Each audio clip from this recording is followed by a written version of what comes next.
Good afternoon, everyone. Hi, it's time for SSS APR office hours. I'm Lisa Ritamoso. I'm also joined with Donna Walls is joining me as well. She will be monitoring the chat and also the Q&A. So hope you guys had a great week.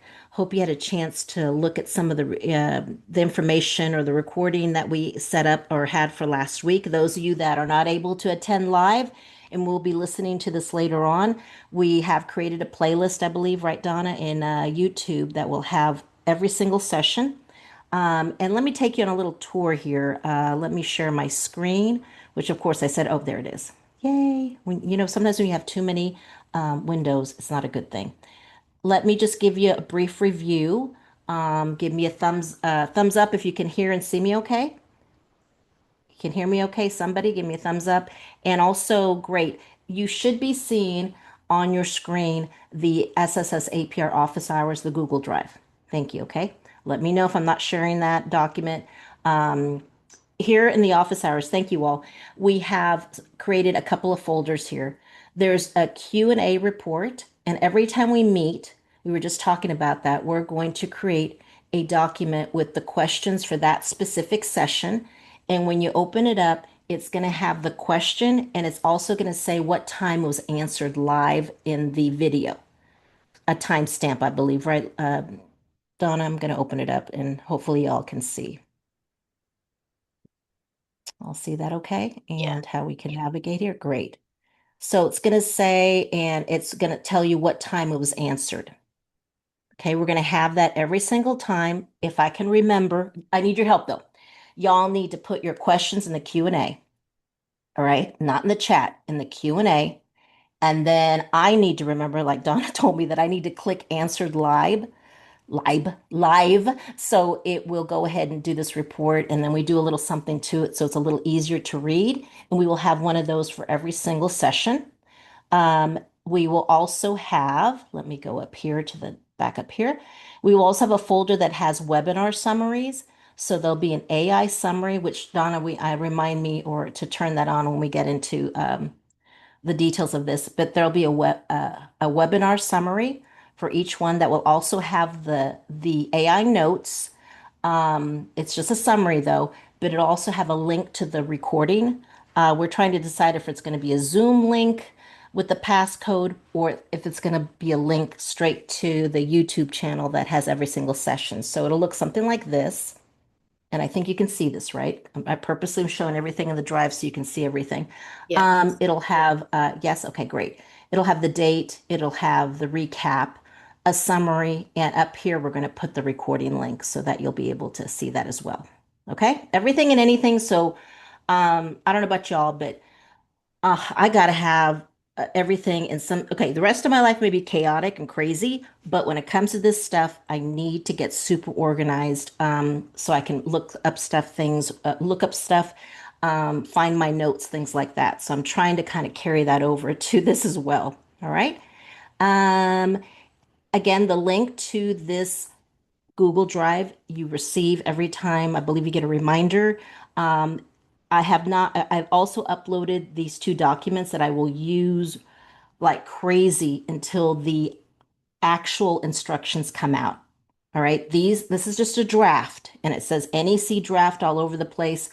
In red font are the things that we change to match what we believe will be the right numbering or the year sequence or the year for data recommended for the real instructions that will come out just what 30 days before the APR is actually due. So why wait until then? This is why we're getting together now. It's my big push to let you all know or remind you, or you probably already know that this information here can be gathered and you can work on the APR and have 99% of it done before fall classes start again. So this is the whole push to get y'all to think about it, work on it in bits and pieces. So wanted to give you an overview of that. I'm going to spend today most of the time in the forum going through the fields. We may not get through all of them because I asked Donna to go ahead and let me know 15 minutes before we're supposed to end because it's just an hour session to shift over to answer any questions that anybody else has out there. So again, in the Q&A, please, you can also ask your questions anonymously. And, people ask, well, what should you start working on? What should you have in place? The first things you want to do is have access to these two documents. Whenever you're working on the APR, have them open on another screen, have easy access to it. And you know what? A lot of this information here that are in these draft APR form and APR instructions documents, not only do you need them, obviously, or they answer 99% of the questions about the APR before you go on Facebook or asking out in general. Check here first. They do a really good job of covering everything. If it's not in the form document, it's usually the instructions. But what I found also to have helpful and ready to go is a link to the SSS regulations, just in case you need to refer to that.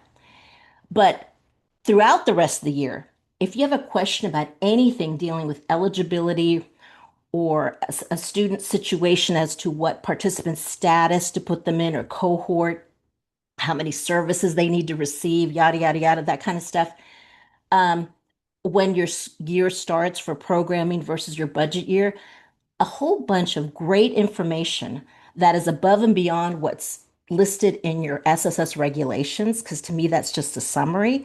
But some of the details or the rationale for the madness, so to speak, or examples, scenarios, a little bit of a case study, are actually found in the instructions. So to me, as an SSS person, whether you're brand new or a veteran director, my go-to resources on a daily basis, something comes up where I may have to look at these three things, which would be a link to the SSS regulations and these two documents, believe it or not. Even after the APR is turned in, lots of great regulatory compliance and guidance that you can find there. Okay. Almost more than what you get from the regulations. Now, remember, these instructions are built off of the regulations, but they give you a lot of great information. Okay. The other link that I would probably have close by is a link to the OMB, Office of Management and Budget, the regulations. And we do have a document. I think I'm going to upload it here. I will. It's a document that someone else created where it's got like the 20 most common OMB regulations that a director, programming person might come across in Trio on an annual basis. There are thousands and thousands of those regulations, but there's only, I believe, mainly there's like 20 of them that you should be aware of. So you have that link or that document to OMB, top 20 regulations you need to be aware of, plus a link to the SSS regulations, plus these two documents, the APR form and the instructions. That's a really great resource library where you should go first before you go out there asking, and even probably first here before you contact your program officer, because you can find out you may not you'll get your answer there, and it's all Department of Ed documents. I mean, of course, it says NAC draft, but the original that the draft is based off of is the Department of Ed language. So, that's what I would get together, gather not only those resources when you work on your APR, but to have on hand on your desktop or links, whatever, throughout the year. Okay. Now, Donna, do we have any other questions or anything you need to let people know about anything you see in the chat? Someone asked about the Google link and I added that again. Okay. But there is a question in the Q&A. I'm not sure if you're ready to get into those yet, but Is it about a field? Oh, that's the thing I wanted to remind y'all. As I go through, think about, I want to see if you guys have two types of questions. Number one, in general, like a student situation, or, I have this situation, or what about this? The what abouts, right? If it's a what about, definitely want you to ask it. Go ahead and ask it now. But right now, as I go through as many fields as I can go through before we have to stop to take the Q&A, I also want you to think about any questions you may have about any of the fields that I'm at. Okay, any of the fields that I'm going through or at, to answer that before we move on to the next field, in addition to your what about that we'll try to cover at the very end. And again, when I hopefully that Q&A report will keep everybody straight. And for those of you that aren't able to attend but are watching, then you can always go back and see the answers there, or watch along. Is that Q&A question anything to do overall, Donna, or I with a think it's a specific what field? about situation.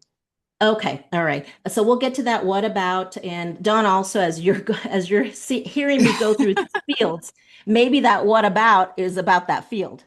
You know what I mean? By the way, one more thing. Um, Field 18, date of first service. You heard me say it last time, but to me, the most important field to get correct, or the when I'm helping somebody with the what about, Donna, usually I say, you know what? I'm going to ask you a couple of questions. What do they have down for field 18? Because date of first service is all about that. To me, it's the most important field. It's you got to get that right the first time. I always find myself going back to that whenever I'm trying to answer a lot of these what about questions, believe it or not. Okay. Anything else, Donna? No? Okay. Let's go ahead and get started. Let me close a couple of these things. And then I'm going to open up the document. Okay, so you should see here in front of you the draft of the SSS APR form for 25-26. It's a draft because it's based off of the 24-25 instructions, and all that we did is update the year. And wherever we updated the year, we utilized, red font just to indicate that. All right. So this is what it would look like online when you finally get a chance to log on 30 days before it's due. And this would be pre-populated. On this field, a lot of it's like, okay, just check these things off. But as I said last time, a very important field here is question 4A, sorry, 4B, the first day of classes at your university or college. And that would be for fall of 2025. Fall of 2025. That for answer that you put in 4B will be used against you in the second part, section 2 of the APR on the fields when you put certain things like date of last service, date of first service, those kind of things may be linked to what you, or maybe compared to what you put in 4B as the first day of classes. And again, like I said last time, the first day of classes of fall 2025 at your institution is the first day of the reporting information for your annual performance report. Not September 1st, not whatever your budget says. The APR runs on an academic calendar based on when classes for the fall start at your institution. That means the last day of your programming is the day before classes start again for fall 2026. Okay, so remember that. That's a big a reminder. And the other fields where it comes with dates later on will be compared possibly to that. All right, so we're going to skip part one, I usually do when I work on the APR, as I mentioned to you before, whatever database you're utilizing, I make sure to focus first only on my active served and reported students, the students that I'm funded to serve. And within that, I go straight to section 2. We'll talk about these later. I will deal with section 1, part 2 about the project required services for the funded to serve students. I'll deal with that separately.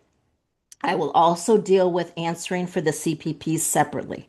I don't do my APR in order, and I don't do the APR for everybody that needs to be reported on altogether. I purposely separate it. I go straight to section 2, and I go ahead and Donna, can you get in this while I'm talking to this document? Okay.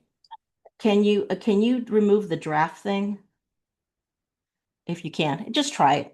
If Okay, not, I'll not a big try. deal. I should have taken it off before. I mean, I want it to be there, but I want it to be the transparent. But I don't know. You know what? I don't think we can change it on here. But whatever, not a big deal. I'll clean this up afterward, Donna, and I'll take it off so it's not so because it's bugging me how, Oh, predominant okay. it It's a is, little bit right? dark. Yeah, yeah, and it's double, it's duplicated, so it's kind of annoying me. And but we'll take care of that. So when I get to this section here, I'm just focused on my 140, my 160, my 100, the funded to serve students that I need to report on.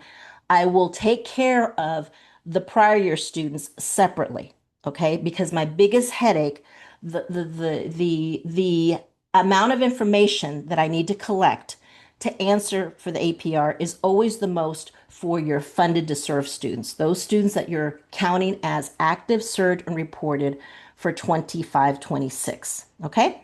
So on most database programs, fields one and two, field one about your award number for your grant, and the batch year should be automatically imported, okay, or pre-populated. All right, so you don't have to worry about that. And the way this is set up, for those of you that are not aware, you have to answer all these fields per student. But just like it was back in the day when we would fill out our first financial aid form, our first FAFSA, you had the most fields to complete. And then a year later, when you did a renewal, you didn't have to fill out all the fields, just some of them. So it's really the first year when someone's new that you find yourself answering the most. And then every subsequent year, depending on that student's participation, it's not as much. All right. Now, field number three is a case number that the Department of Ed will generate after a student who's a new student, a regular new student, or a new summer student. After you submit the APR, they will kick back the Excel file, which you hopefully have for 24-25, and that has the case numbers of everybody who was new in 24-25 or a new summer student in 24-25. And at this point, with many of the database programs, you could actually take that APR Department of Ed generated Excel file and uh, import into your system the case numbers. We don't come up with the case numbers. We get them from the Department of Ed. Please, I hope you're not having to type these in on your own. When someone's brand new and you're working on the APR, when you actually put in a brand new student, because there's a field probably that says case number. Well, you don't have a case number until it's turned in. So you just skip it for now, or it'll tell you, if they're a continuing student, the number will be already there imported from the department.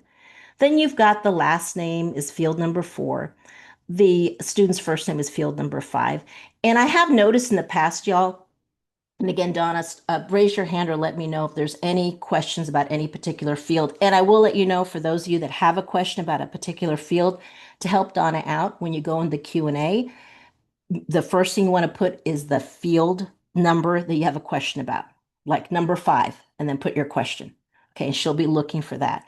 So I'm going to be sharing some tips of things that I've seen that have happened, or little tips so that you don't get an error message later on when you try to upload this to the Department of Ed, based on my experience helping people every year work on their APR, which is one of our allowable services. When you get a chance, check out the website, or Donna will put a link to our APR services if you need a little bit more one-on-one. Um, I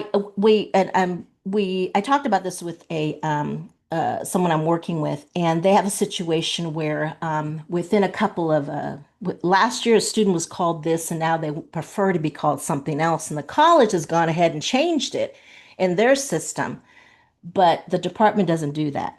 So there should be a place in your database where you must, for the APR purposes, you cannot change the name. I mean, I know there's a field later on where it says you could do name change, field 37. Let me know, anyone out there that's ever gotten that to work, because it sounds like a great idea. Like, oh, great, I can change their name here. So next year they won't keep telling me this student doesn't exist. I've yet to run into someone that's told me, hey, that worked for me. What I've heard is they don't change it. It's like they ask, but they never do anything about it. Maybe this will be the year they do something about it. But in the meantime, in your database, or in your records, usually in a database it says notes, and that's where you probably want to put the student's preferred name. And maybe you want to have their preferred name in your database for 99.9% of the year, but then you have in the note the name that you got to use for the APR. Otherwise, if it'll say the student doesn't exist. It doesn't match. Even if it's a character, even if there's sometimes an apostrophe or an extra period there, it thinks it's a totally different person. Right, so just my tips there, that sometimes students change their name. You do you to make sure they feel comfortable in whatever they like to be, referred to internally. But externally, keep a note of what they were reported on when they were first introduced to the APR, because that's what it's got to be. Middle initial, one character, date of birth. I had a client where they were told by the institution says, "Oh, we don't ask anybody's date of birth anymore on our application, so take that off of your application." And I'm like, problem, because I can't explain why they still need the date of birth for SSS. It doesn't have to do with any eligibility requirements, right? Like in maybe some of the other programs. I guess it's just something they're used to asking. But this is a situation where you will get an error message if you don't turn in or if you have too many people that are missing a date of birth. So this is sometimes where we had to talk to the right person there to let them know, look, I know your institution doesn't require it, but the APR requires it. Or it could be something that you gather after the fact. Do you have to have a date of birth upon entry? No, but by the time you turn that darn thing in, the APR, hopefully you've met with the student and you get their date of birth. Okay. So just anyway, I'm throwing out things that have happened. Maybe it's something you haven't dealt with or don't need to deal with, just putting it out there. And again, Donna, let me know if we have any questions so far. Regarding the fields. Field 8, this was changed last year. It used to be gender. Now it's Field 8, and it deals with just two categories, male and female. Again, you do whatever you need to do to make the student feel comfortable. There should be a place in your database where you can put notes, where if you need to have it listed some whatever, right? There's no way for them to do a check between, oh, Lisa should be a girl, error message. You don't get an error message, but you do what you have to do, keep your notes, and it's either one or two. All right. Ethnicity. Here we go into this is usually an issue with brand new students. Ethnicity, notice the way it's asked. People sometimes make their directors sometimes make their applications fit this order, which is totally fine, except that it may look like uh, you know, you may be favoring a particular group of students. It's in the regulations. This is how they want it asked right now. This is one of the things I think might be changed in the future on the APR. Um, just like, they're trying to get away by, they're taking head count of who's being served by what. It's not supposed to be used for any type of selection. But this actually was when this first came out is because there was talk about Hispanics being underrepresented in all the government programs. So if you ever wondered, you can look back, and the real deal is they wanted to start tracking and saying, well, let's find out first how many Hispanics are served. So that's where that came from.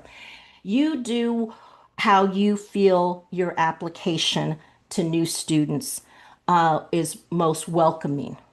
I might choose, and maybe as a director, my policy or my preference to just ask them to select as many select as many ethnicities or races and check off, what you respond to, relate to. And then when I get to this question, then I may make a determination to make it fit. All right. Or I could say, you know what? That's how they ask. That's how I'm going to ask as well. Except you may get questioned more so by folks kind of worried about, well, are you focusing and favoring Hispanic students? You see where that could go, right? So it's ironic that the question in the past that was trying to set it up so you could demonstrate that Hispanics were being served may actually come back and you say, no, you shouldn't ask it that way. So you don't have to ask it in this manner. Just figure out how you can get this information. You could put simply list all of these categories and ask them to check off which ones they, applies to them or which many. If there's more than one, then there's more than one. The thing is, in most, notice how they're different fields. So in most database programs, I'm not sure how yours specifically is set up, but if you put yes in one category, then you have to make sure all the other ones say no. Otherwise, they say no response. So check that out. So some people think they're done because they answered here or they got done, and they get an error message saying, well, field 11 says 0. And you're like, oh, that means I have to put either a no or a yes. And, and most of the categories in the other fields are actually, a no, but you can't leave it a blank. You can't leave anything on the APR a blank. I mean, you can, you'll get an error message internally, and there are certain fields that they allow you to have up to 10% responses that are unknown, but it's still annoying. You want to try to get that all answered. Okay. So far we've covered things that should have been um, obtained up front when students were first introduced into the program, right? From their application, possibly from, way, and like I said, there's ways that you could gather some of the information regarding gender, I mean, sex and also ethnicity, ways to gather that, get that in there. Then we finally reach field 15A, which is something that it's really hard to ask students to answer that for you. That's something that you have to answer after you review the documents related to low income verification for taxable income, and to read their application where you ask them if they're neither if any one of their parents has graduated with a 4-year degree. So you don't ask the students that question, but this is something that should be answered before you start serving the student in your database. Okay. 15B was due. I believe that was put there so that you could have someone who was low income and first generation and disabled, and you wanted to get the credit for low income first generation, and then you could put disabled here. Or also, if they initially perhaps they were not disabled and then became disabled after the fact, is 15B.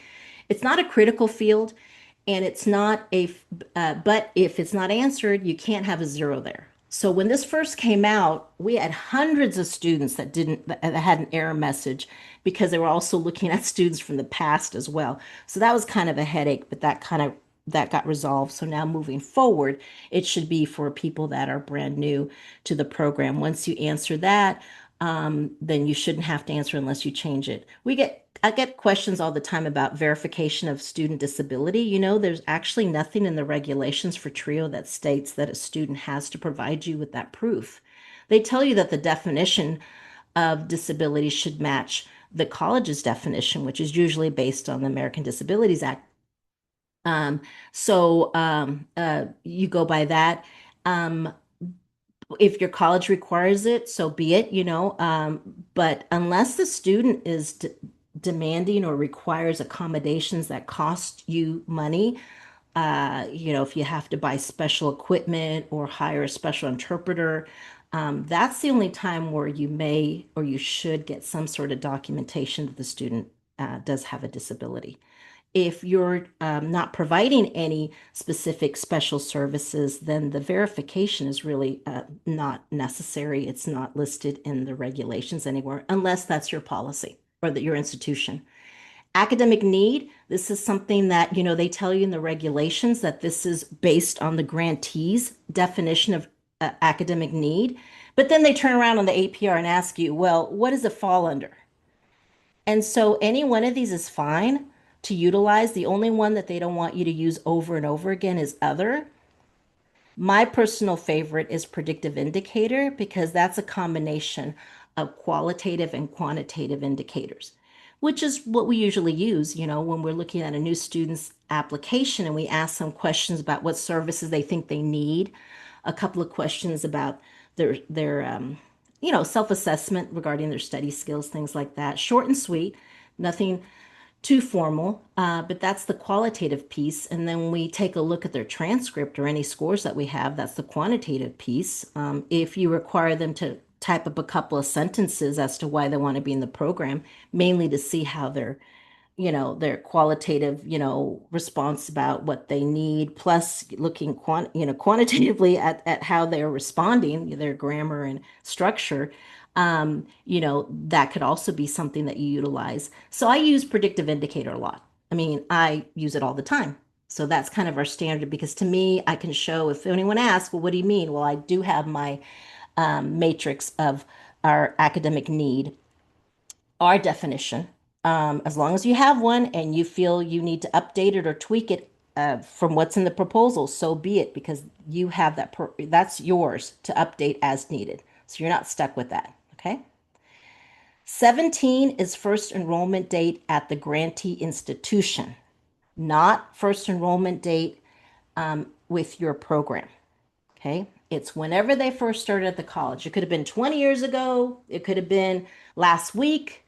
Um, it could be in the future. It could be the first day of class for next year. If there were new summer kids, that makes sense. If it's a new summer student that you're serving right now that will be enrolled, once school starts again, because they've been accepted for enrollment, but they're not taking any classes right now, it would make sense for 18, their first date of service, to be before 17. But for all your other students that are regular, new, and continuing, that enrollment date at the college should be definitely before 18, because 18 is date of first project service for new and continuing kids, those kids that were enrolled or attending school in fall of 2025, spring of 2026, and receive their first service before the end of May. Okay. Yeah, definitely. Because if so date of first service, like I said before, so important because everything relating to cohort, relating to how long you track, how long you have to keep the records, is based on field number 18. So again, sometimes field 17 for new summer students served but not enrolled, sometimes that date is after field 18, the first date of project service. But for everybody else, it would not make sense if their date of first project service was before 17. Because remember, one of the things about being eligible for the program is they have to be enrolled at the university or college or accepted for enrollment at the next semester, the next fall semester. Okay. Any questions so far, Donna, about any of these fields? Yes, there's a question about field 17. Yes.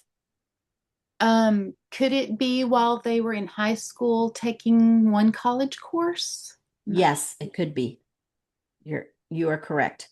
If they're concurrently enrolled students, that would be the date that they took their first college course at your institution, as long as your college treats them as a college student. I've talked to some folks where they told me actually those concurrently enrolled students, they don't count in their regular attendance or census for college students, but 99.9% of colleges count them. Okay. Concurrently enrolled students are eligible to be served. The regulations state nothing about them having to have a high school diploma before they're served.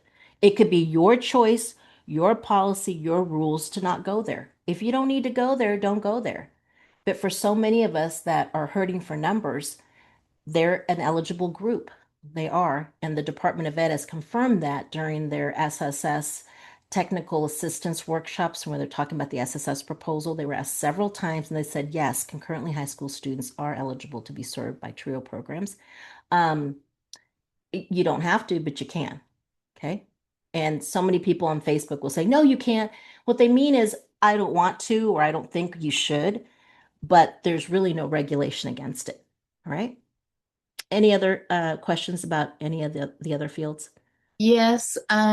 Someone says, will you repeat the date information shared about fields 17 and 18? Sure, or you could, well, let me state that 17 is when they first started at the institution, not with your project. It could have been several years ago. It could have been last semester. It could have been for a concurrently enrolled student when they first started, whereas 18 is when they actually receive their first set of services by the project. 17 and 18 never change. They're locked in. They should be locked in. Okay.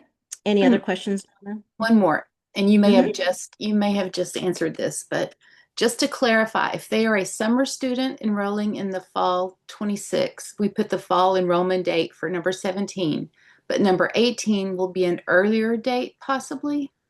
This summer. And this is either an incoming freshman or a brand new transfer student that you're serving for the first time by your project this summer. The intent behind that, and it's also on, I'll show you here on page 10 in a little while, the definition. Because I get that question all the time about summer students, like the intent for someone to be a new summer student. whether they are taking classes in the summer or not, and waiting, until the fall semester starts, is that these are incoming freshmen or students that have are transferring in. So if they are a student who will be starting, an incoming freshman or incoming first year student that will not start classes formally until the first day of fall classes in 2026, you can still serve them because they've already been accepted for enrollment, right? So their first date of service would occur sometime now, needs to happen. You need to serve them. You need to provide them with at least two services before the new school year starts. Okay. I hope that kind of answered that. And also you could rewind and hear it on the video or the recording. Okay, Anything else? someone is saying, are you saying we could add our early college students? Well, when you say our, do you mean the institution has early college students that are enrolled and have been attending classes in the fall and the spring? Those students should have been seen in the fall and the spring. They're no longer new students to the institution just for the summer. So for those students, unless they're incoming freshmen, you'd have to possibly wait until the first day of fall classes to include them. Okay, so these concurrently enrolled or early college students just don't come in the summer, right? They were already enrolled in the fall or possibly in the spring. So again, the time frame may have passed for those concurrently enrolled students to be served this summer if you're needing numbers. Focus on students that are brand new to the institution or transfer students for new summer students this summer. But the minute school starts up again in fall of 2026, go over and talk to the folks that are involved with the early college and find out who's enrolled for fall of 2026, and start working with them. Get them to fill out the paperwork and start providing them with the services that they need. Remember, not only do they have to be enrolled, or accepted for enrollment and low income or first generation or low income and first generation or disabled, but they also have to demonstrate that they need the program. You need to be thinking about what are some things that are specific to an early college, high school concurrently enrolled student, things that may be unique to them. But a lot of the things, they may need tutoring, they may need advice. So you come prepared to defend, well, they needed us. They needed us because this, and this. Okay, they need you. Good. Maybe some of the same services that you offer to your traditionally enrolled students as well. Okay. But you don't have to go there. You can, but you could keep it simple, or maybe you don't, maybe you have more than enough students. Maybe you have a waiting list.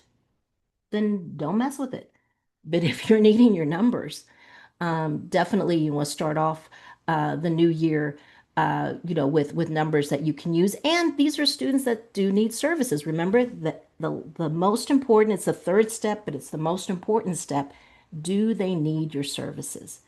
If they don't need your services, don't serve them, even though they're eligible, because they're not really eligible because they don't need your services. The same rationale I use for someone who already has a bachelor's degree or already has an associate's degree or certificate, and it was realized, uh-oh, I shoulda, woulda, coulda, or now I need to do this. Well, do they still need you? And do you still have room? Don't put off someone who needs the resources that's never had any sort of educational attainment. They go priority. But if you still have open slots and you can demonstrate that that student still needs your services, that's why you have an individual service plan where you can document that on an annual basis. Okay. So field number 19 is about what their grade level was whenever they first entered the project. So that shouldn't change either. And you want to have this document when you have your database up. I see a lot of people, when I meet people, they just have the database. And I know that most database programs have a little place where you can hover on the field and it pops this information up. But I haven't seen one that also pops up the instructions. So I guess I'm old school. So I have this document and the instructions document ready to go, even after all these years when I get questions, so I can quickly refer to that, or I can, show someone, here's why I'm saying what I'm saying. And that's what you should ask people when you ask on Facebook and you say, well, where are you getting that from? In a very nice way. You know, what regulation, or can you show me where it says that on the APR instructions or on the APR form? Okay, that's where you want to, come with that. Get your answers from. And then here, this is their answers. You know, this is the set. You know, you need to utilize whatever your college or your institution determines is the number of hours for first year, second year, things like that. Field number 20 is just for new students at the end of their first year. So field 20 should be something that you skip when somebody is brand new in your program. When you put this information in the database, you go through fields 1 through 19, and you should skip field 20 until it's the this time of year in the summer, toward the end of the year, where now you could go and look back to see how many hours the student was enrolled in, how many hours they were enrolled in by the end of their first academic year served. So, was a student taking any classes, or how many classes were they enrolled in fall of 2025, plus spring of 2026, plus summer of 2026, if any? That total number is where you then start looking to see which category it falls under. This is not based on, oh, when they joined us and they were brand new, they enrolled for 14 hours or 12 hours, so they're we're going to put full time. No, please keep in mind that this is at the end of their first year.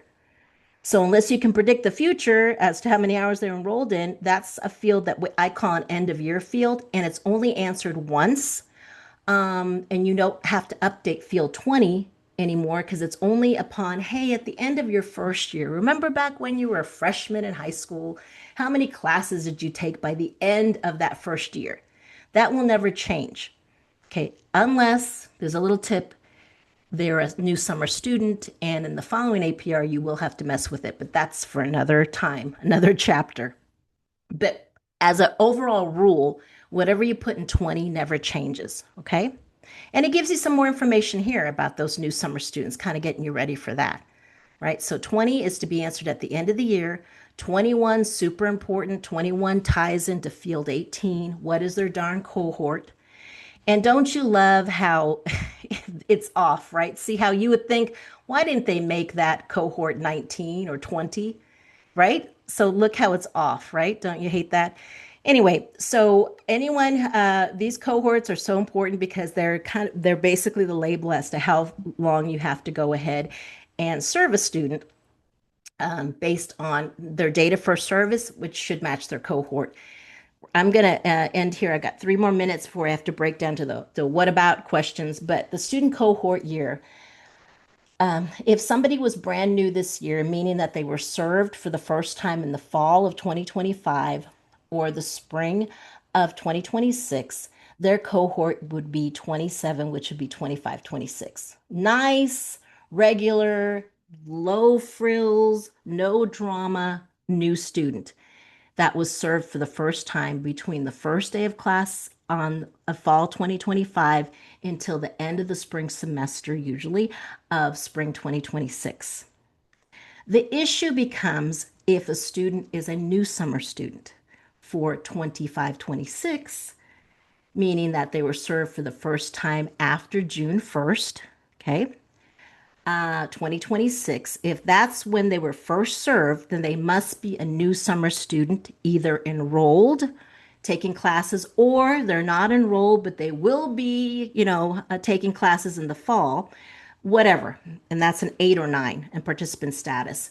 Their cohort becomes a 28, which is for 26-27.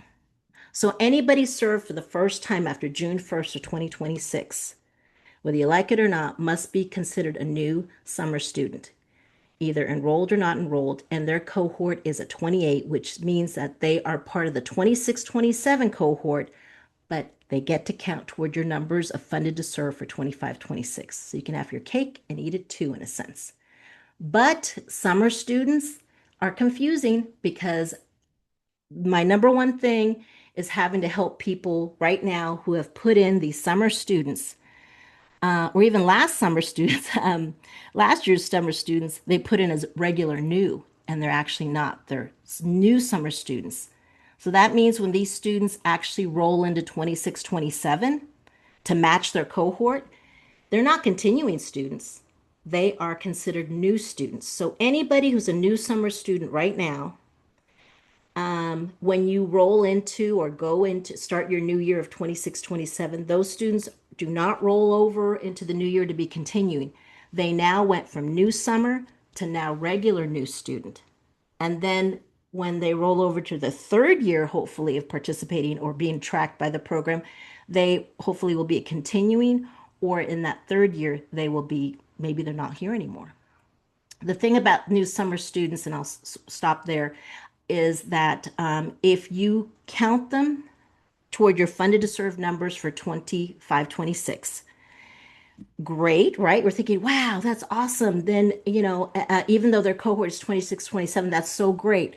Well, yeah, but for every student that is in this category of 8 or 9, they have to come back to be enrolled at your institution in fall of 2026. Because the next field of 22, I mean, you can't go from being new summer on one APR to being no longer enrolled in the next immediate APR. You have to go through being a new student at least for 1 year. We'll stop there and we'll pick up on that. Donna, if you can make a note or anybody there, remind me, Lisa, you stopped at field 22 last time. Donna, were there any questions about any of the last couple of fields I went through? And I'll try to help you out looking as well. There were some comments, kind of confirming what you were saying, I think, but you can take a look at those. Okay. Okay. So I'm going to switch over now to let me see here, to the whatabouts. I've got about 4 of them, right? Sound about right? And I'll keep these documents up because 99% of the time I can show you where it says that. All right, we have a question. We have a couple of students who earned a certificate. We didn't count it that year because we assessed that the student would continue persisting and earn their degree. Oh, see, and I know I've been there and I've said, you know what, hold back. I know they're going to come back and get that. And half the time, stuff would happen and it wouldn't happen.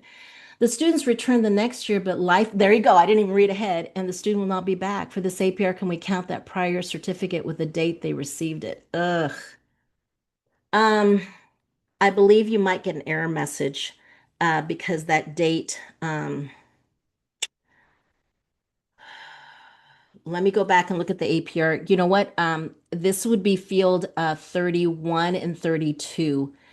There are reasons why you can go back and update that. I say go ahead and give it a shot and see if you can do so without getting an error message. But I'm thinking that you might get an error message because it'll say, in a way, paraphrasing, why didn't you put that last year? Or these dates don't match with this year. And then the problem is they return the next year, but they didn't, but life happened and the student will not be back. So they were enrolled. Yeah, that's going to be tough. That's why I always say give it a shot. See if it goes through and it doesn't give you an error message. Expect an error message. There might be a loophole. It doesn't say you can absolutely not change this or go back and change it. But once you put that in, it might, if it, you know what, if they're within their 4 years, or 6 years, I think that'll be okay. The question is, are they beyond the out of range cohort? And this is why, thank you for sharing this question. This is why when they achieve, it should be 4 year because you talk about a certificate, right? 2 year. So 2 year college. So you got the 4 years. If they're still within the 4 year of their cohort range, I would say do it. But from this point forward, everybody out there, when they achieve a certificate, whether it be, they ask about timing too for the certificates. Was it 18 months or 24 months? It doesn't matter. It counts as graduation. Now, you may be holding off and saying, well, we want them to also transfer this during the same year. So let's wait till they graduate and transfer together. That those have to happen together. But you said it perfectly. Life happens. So go ahead and claim it when it happens. and just be okay with the graduation. That's why your graduation only objective is usually that percentage is higher than the graduation and transfer because it's harder to achieve. Um, so yeah, it all depends. Don't you love that? It was one of those it depends questions. What was their first date of service? Field 18 is what I would ask you. So Donna, when you do that, when you answer that question live, do I just hit done and that's okay? And it's captured it? Because I Yes. saw that. Okay, great. Thank you for doing that. Okay, field 8 for those that receive a copy of the student's FAFSA helps with answering that question. I forgot what field 8 was.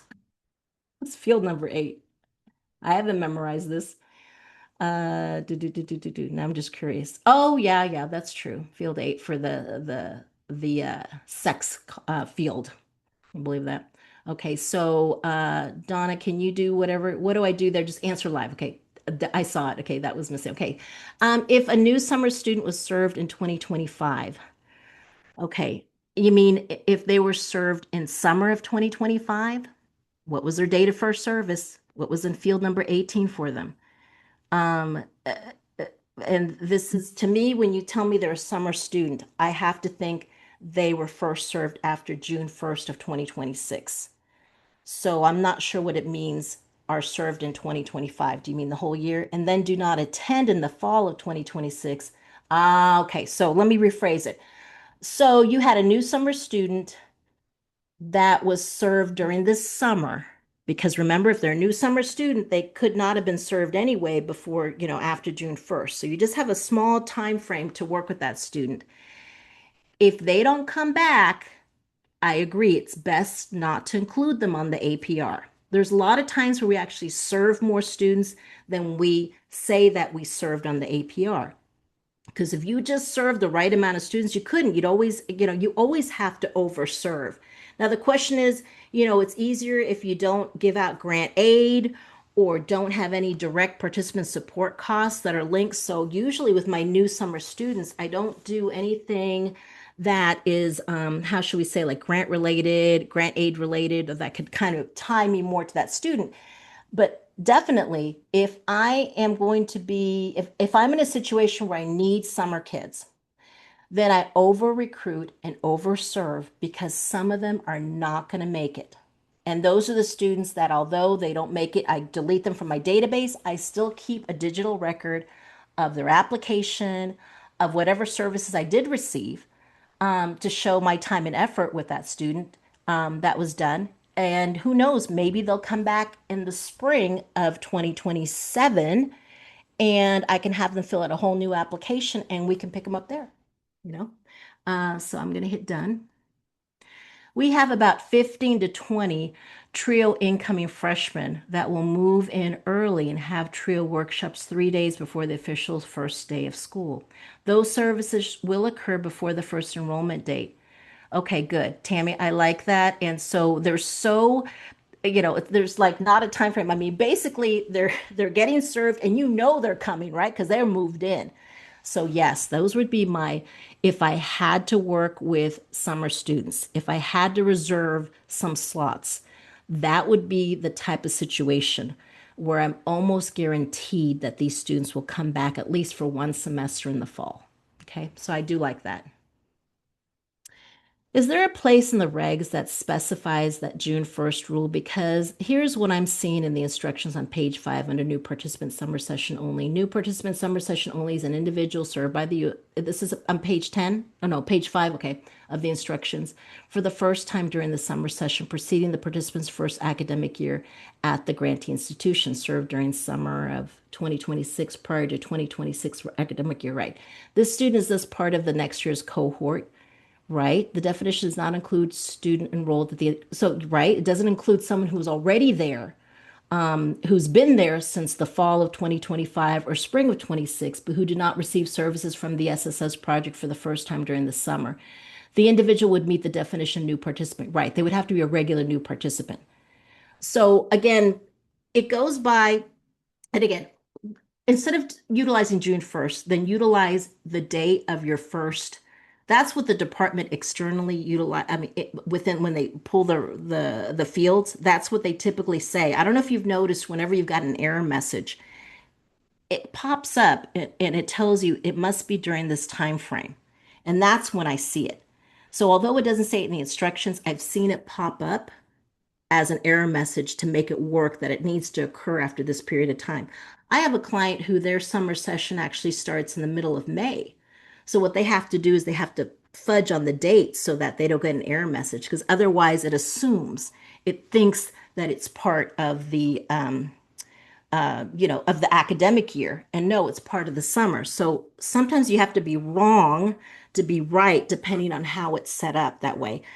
This information here, if you look on page 10 of the APR form, the form we were looking at, is what I refer to when folks say, well, what about a student who came to the college in fall of 2025 or spring of 2026 and they didn't know about us, they didn't know about the project until this summer, and I want to serve them this summer for the first time. That's not going to work. According to these instructions, it's not going to work. You're going to get an error message. So that's a student that you can start talking to, but they would have to fill out an application for 26, 27, be considered a regular new student because they were not new to the institution that summer. They'd already been enrolled. And so the June 1st rule is should be linked to, they should fine tune it so that they ask you what's the first day of summer classes. Because they don't ask you that, they go by that June 1st rule internally. And the reason why I see it pop up is because it gives us an error message. To me, this would suggest that perhaps if a student's first service date was in June or July, well, yes, it's still okay. So I'm saying from June 1st, it doesn't have to be just on June 1st. So let me clarify this.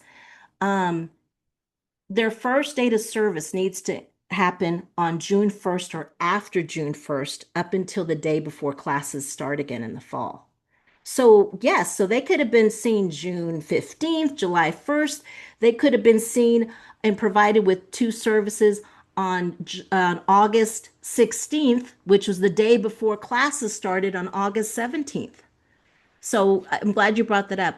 I'm not saying that June 1st is the only day that could be seen, be counted for new summer. That's the first day, June 1st or afterward. Any time during that time, if someone got selected and served as a brand new summer student that had never attended the college in the middle of the summer, July 15th, July 16th, August 10th, that's fine. So that's okay. Yes. But I'm sorry, but that would be, still be, no, no, no, no. No, so I'm sorry. They can be served anytime after June 1st, but after that June 1st, 2026 date, their cohort must be 26, 27. It must be 26, 27. And it's not so much on the date, it's when you label them as a new summer student 8 or 9. Those things line up. But let's say you put May something. That's not the error. The error is that you said they were a new summer student. And so that means the cohort for a new summer student that's either an 8 or a 9, enrolled or not enrolled for summer courses, must be linked to cohort 26, 27. Okay. And we got that live again. Okay, so yeah, it's done. Aside from the 1040 tax form, and students self-reporting their income, how is income being verified? Are any schools using FAFSA information from the financial aid office? Okay, so great question. Remember that assigned, it says there in the regulations, okay, as to what is the definition of how you verify low income. Low income for TRIO is taxable income, not adjusted income. Taxable income. You can get both of those, of course, from the tax forms that people file and turn in. But the regulations state not only that it's on taxable income, but the documentation has to come from a signed tax form, which is really hard to get right. And I don't feel comfortable asking for that anyway. One of the other options is to get a signed statement from the parents if the student is considered dependent, meaning they're under 24 and not married, etc. If they're not over 24, they're not married. In most situations, you have to ask the parents to provide you with a signed statement of how many people are in the household and what is their taxable income. You can give them a clue that they could look on their taxes and it's on field whatever. We need taxable, not adjusted income. If the student is over 24 and married, a veteran, then they can go ahead and sign for themselves for how many people in their household and what is their taxable income, not adjusted income, must be signed. Another option is to get financial aid involved. But remember, financial aid, remember when you do the FAFSA, they don't ask for taxable income. On the FAFSA, they ask for adjusted income. So financial aid, the only way they can, and this has been acknowledged and recognized and approved by the department, is if a student fills out a financial aid form and you can ask financial aid to tell you what the adjusted income is and number of people in the household, because that's the best they can do unless the student was selected for verification and that made financial aid request will require that the parents or the student turn in tax forms. You never know, they may have some tax forms and they could give you the taxable income. Great. But most of the time, since it only happens about 33% of the time, they don't have taxable income. They just have adjusted.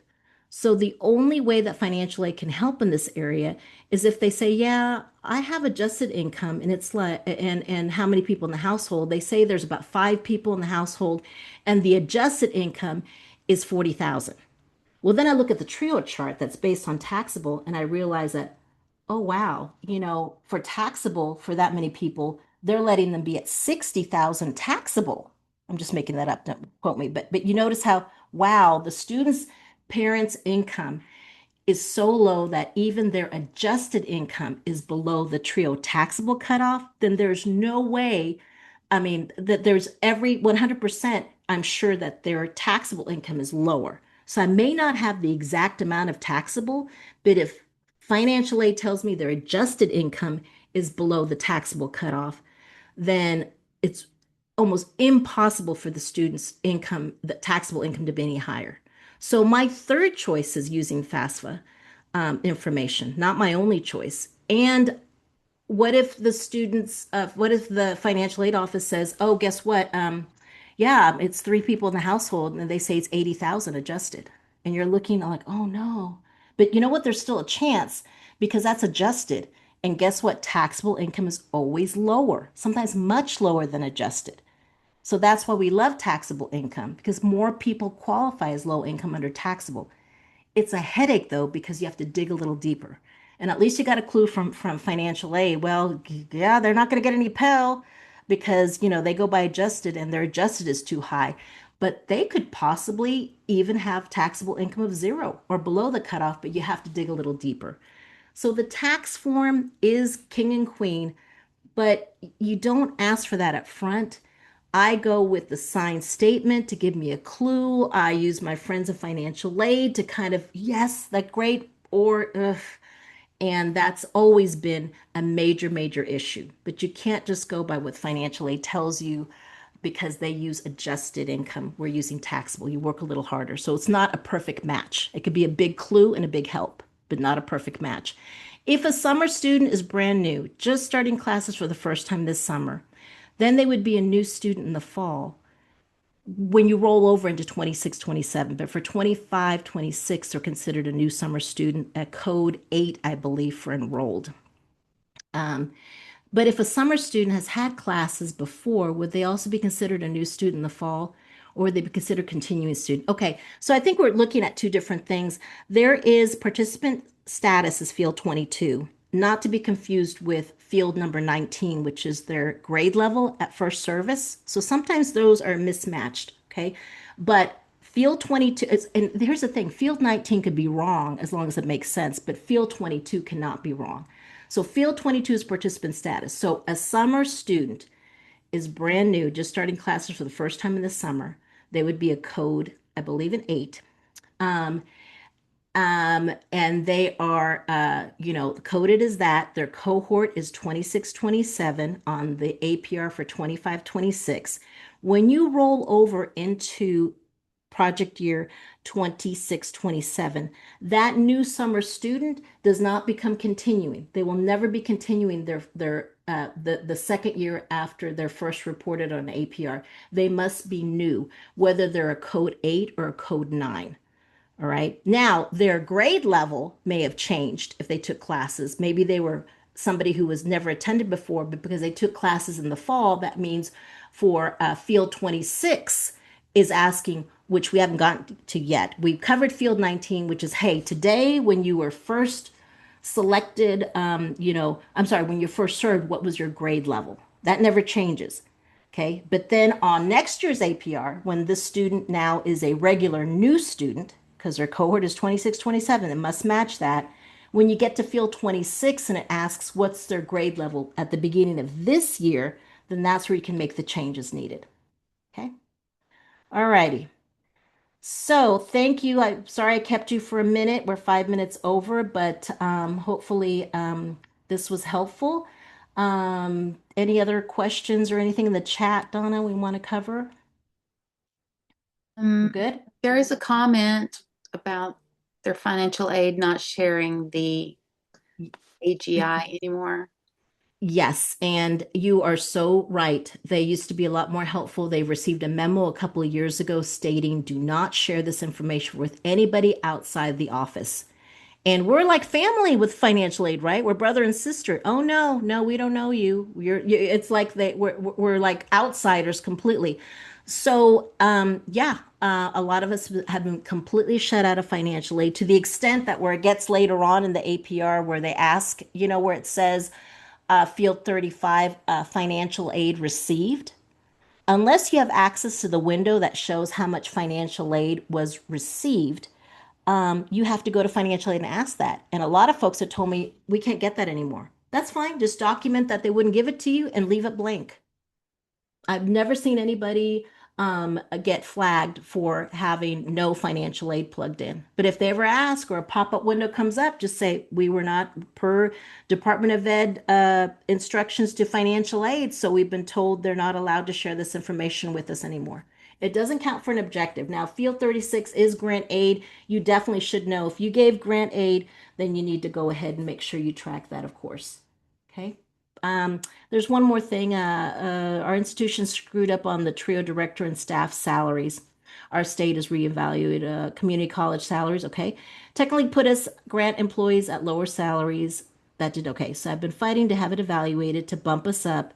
It was finally approved and will take into effect with the new budget September. Are we correct in asking for payback being grant funded? This was a significant salary discrepancy for 2 years. So let's do this. I will stay on to answer this question. I don't know if someone, please stay on there, but we'll go ahead and stop the recording, Donna, and I'll cover this live right now.